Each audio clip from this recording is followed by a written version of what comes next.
This Wellness Wednesday, we'll be hosting Parkinson's 101, What You and Your Family Should Know. This program will provide a basic overview of Parkinson's disease. We'll learn what Parkinson's is, what causes it, common symptoms, treatments, and strategies for managing symptoms. You will also hear from two people living with Parkinson's. As a reminder, this program can be for you, your family, friends, colleagues, anyone you feel who may benefit from learning more about the disease that's impacting your life. Parkinson's 101 will be hosted live this Wednesday on June 7th, and it will be recorded and posted on our webpage. You can learn more and register at parkinson.org/pdhealth, and my colleague Delia will drop that link in the chat for you guys. As a reminder, please reach out to our helpline if you have any questions or changes in your journey through Parkinson's disease. Our helpline is here for you, 1-800-4PD-INFO, and you can email us at helpline@parkinson.org. And again, our website, parkinson.org, has so much information. If you need some guidance and direct kind of information or things that you're looking to explore more, the helpline can help you guys navigate, or you can reach out to yours truly. All right, you guys, we are coming to a topic today that is hitting very close to home in my recent life. Nico is going to be taking us through an understanding of working with discomfort. So Nico, the time is yours now to share with us. Thank you for being here. It is lovely to be here. I'm very happy to be here with all of you. Before we jump into this topic, why don't we just do a 1 or 2 minute meditation just to settle in? And so I'll guide us through this 1 or 2 minute meditation. You don't need to have a beautiful, perfect meditation posture. If you'd like, you could allow your eyes to close or just soften your gaze. And you might want to take a couple of nice, deep breaths, just breathing in through the nose, breathing out through the mouth.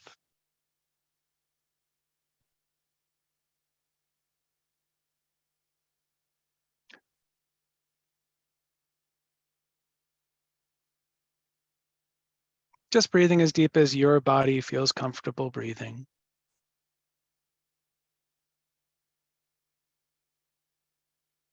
And as you breathe deeply, feeling your body, you could just sense, how is the body now? Sensing into the parts of the body that feel okay, that feel good. And also allowing your awareness to know the parts of the body that are experiencing a little bit of discomfort or even pain. Just allowing that in for a moment.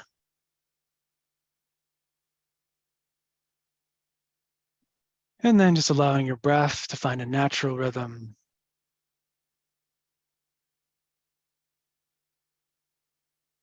Again, touching in with awareness to the body as it is just now.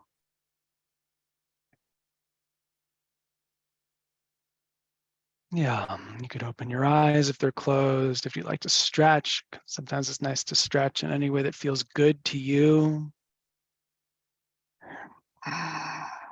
Oh, good. Some good stretches there. I like that. Thank you.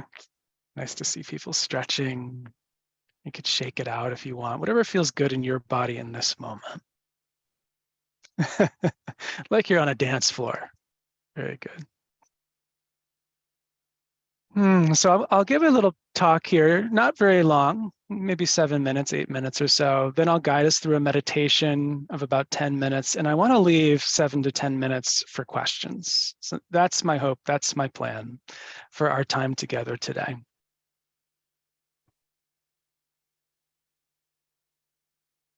And, I got this PhD in psychology, which took me a very long time. From the time that I started applying to programs to the time that I finished my PhD was almost 10 years. And I took many, many, many classes, and I did research, and I worked in a lab, and I saw a lot of clients. And I learned a lot about physical discomfort. I learned a lot about pain from the research that I was studying. And I want to summarize for you what I learned, and I want to give it to you in just 3 sentences. What I learned about pain in my entire PhD, broken down to just 3 sentences for you. The first sentence might seem obvious, but it is profound if you understand that pain, discomfort, is a subjective experience. Discomfort, pain in the body, is a subjective experience.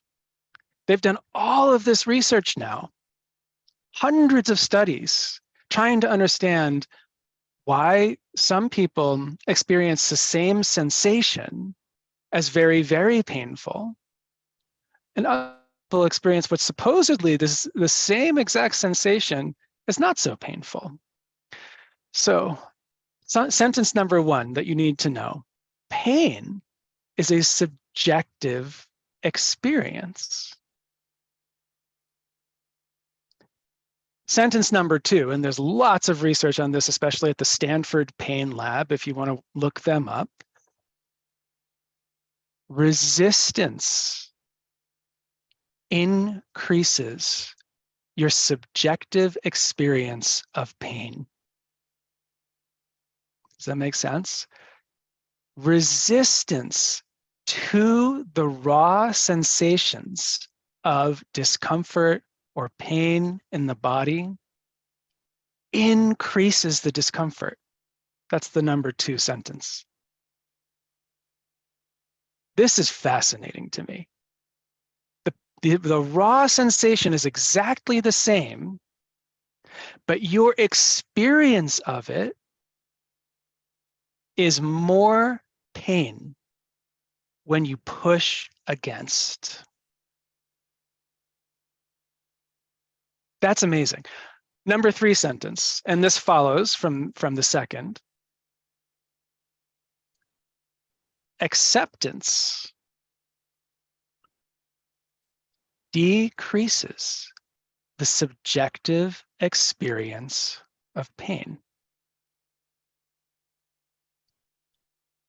I'm sure many of you are working with this on some level. I'm sure many of you already know this on some level, but it's good to just take some time with this to understand, what does this mean for me? Right? Acceptance decreases the actual experience of discomfort, even though the raw sensation stays exactly the same. Somebody just said in the chat, this is mind-blowing, right? This is kind of mind-blowing. So I'll give you an example from my own life. I've had chronic pain in my neck and my back for all of my adult life. I played sports pretty seriously when I was a teenager, and I played them seriously enough that I had injuries that to this day are with me. And so I experience on and off quite a lot of chronic pain, and the sense of my neck and back kind of locking up sometimes, and I can't move.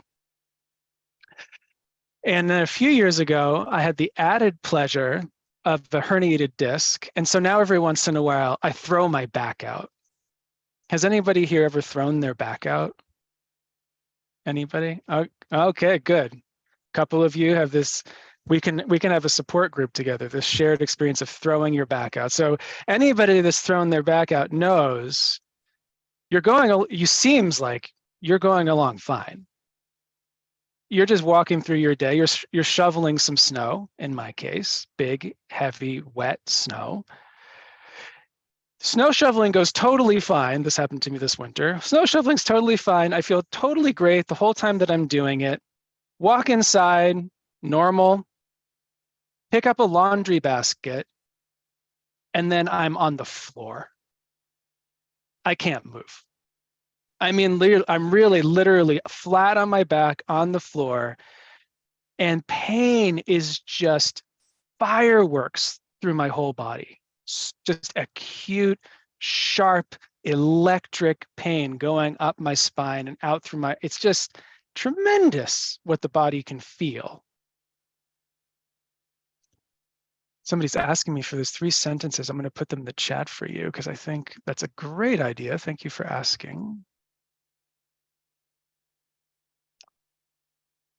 So I threw out my back. This was, I think, in March. And for the next 2 weeks, I had a lot of opportunity to play with pain. And I got to play with the raw sensation of pain, which was relatively constant. Whether I was awake or asleep, I was in pain. And then I got to play with my resistance to that pain and my acceptance of that pain. And it would go up and down, right? Depending on my mood, depending on what I was doing during the day, depending on the weather, who knows why. Sometimes I would have this resistance to the pain in my back. And what would happen? The pain would increase. As soon as I was trying to fight it and make it go away, the pain would increase. Women who give birth certainly understand this. This is the whole training for giving birth, right?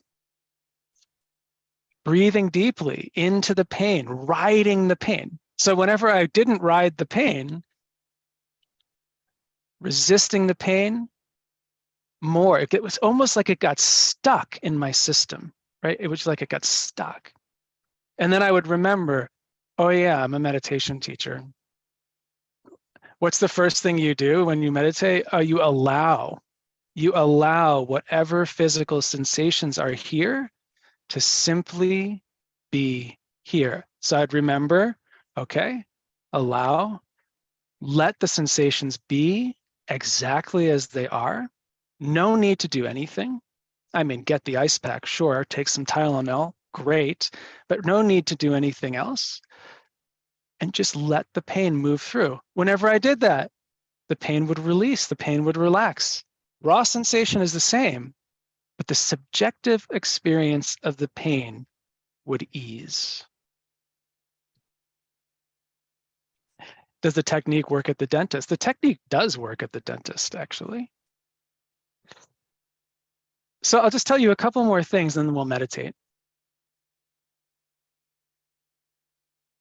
One study found that meditators, people who had practiced meditation, like you are about to do, the study showed that they had an increased activation in areas associated with processing the actual sensory experience of pain, and a decreased activity in the regions of the brain involved in emotion, memory, and appraisal. So it's exactly what I was just saying. In other words, the meditators felt the pain very precisely, and that's what the brain scan showed. They really felt the pain, but they were less caught in their ideas, their thoughts, and their judgments about the pain. So let's do a little meditation. We're here to do some meditation. I think I've talked enough. And we're going to work with just the body as it is right now. So you don't have to create any pain or discomfort if there's none here, because the principle is the same. Whether you're in just a little bit of discomfort, or you're having quite a bit of increased pain right now, or you're having no pain at all, this is just an attitude that we're bringing to the experience of life, moment by moment by moment. And it works best when we train in moments when the pain or discomfort is mild. So don't worry if you're not experiencing any discomfort or pain right now, you can still learn this technique. Now, again, you don't need a beautiful, perfect meditation posture, but it is nice to close your eyes if you feel comfortable. Or if you don't, you could just soften your gaze. And I like to take a couple of deeper breaths. So if you feel that that would be useful for you, you might just take a couple of deeper breaths. As we settle into this about 7 or 8 minute meditation.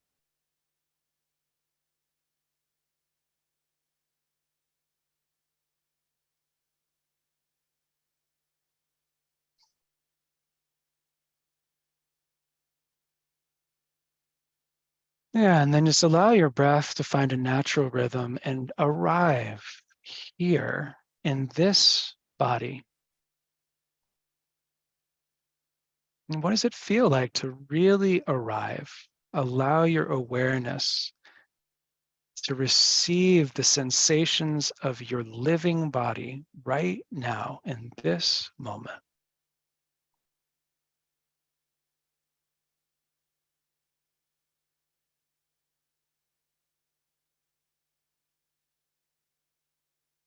And you could let go of any ideas you have about the body, how the body could be, how it used to be, how you wish it was. And really settle in and feel, how is it now? How is this right now?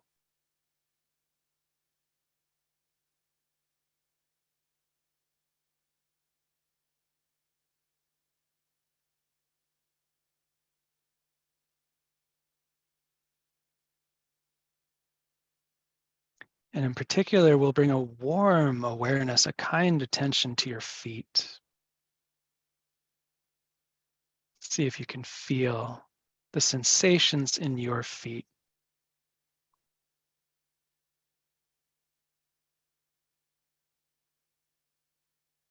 And really welcoming whatever is here, comfort, discomfort. Could be numbness, you don't feel anything at all, that's okay too. Just sense into the area of the feet. How is it now?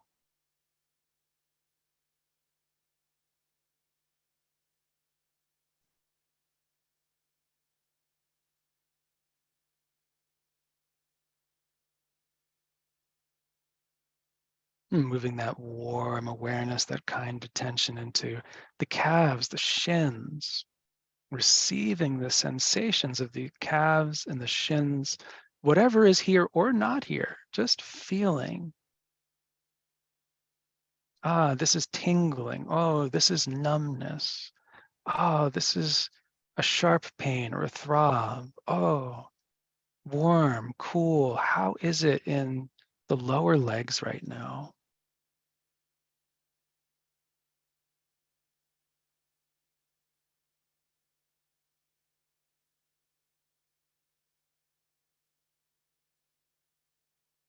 And how is it in the knees, the backs of the knees, the thighs?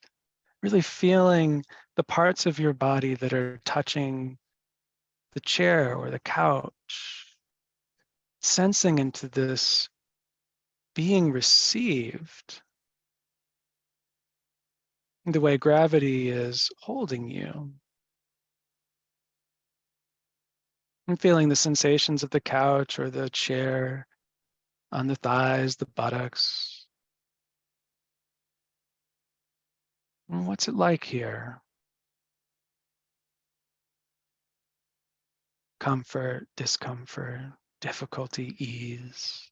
Really welcoming the fullness of experience as it is, however it is.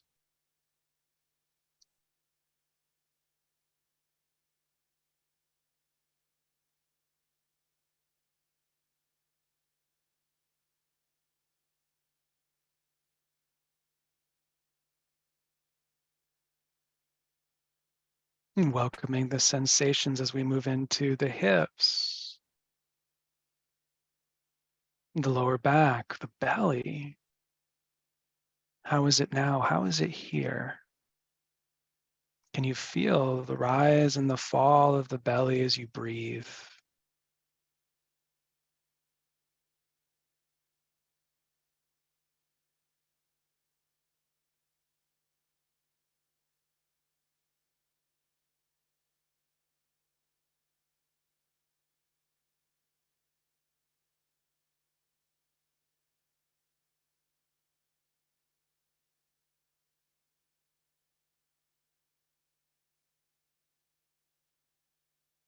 And can you feel the sensations in the lower back?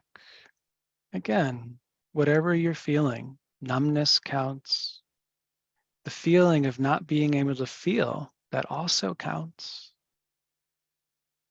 Just sensing into that area, whatever is here is welcome. as you move into the upper back and the chest.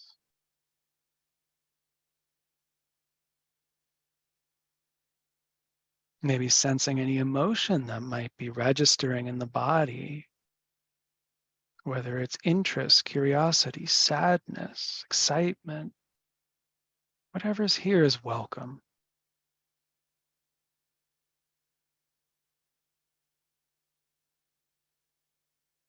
And this welcoming is a kind of allowing, and allowing is a kind of acceptance. It's like this right now.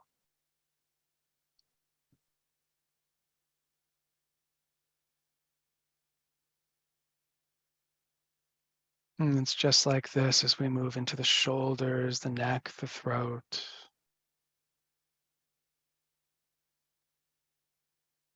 And it's just like this as we move down the arms, the upper arms, the elbows, the forearms, into the hands, receiving the sensations of this body right now.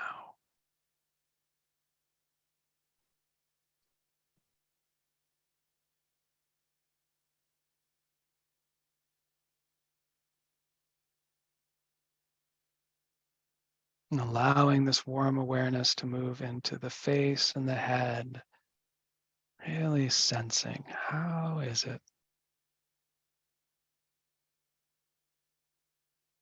Deep curiosity about, what do my eyes feel like? What do my cheekbones feel like?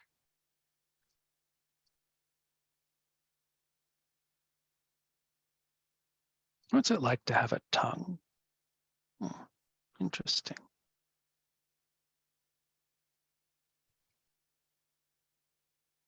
And then spanning out, we'll just take in the whole body, receiving the sensations of the body as a whole. Again, with the sense of warmth, of friendliness.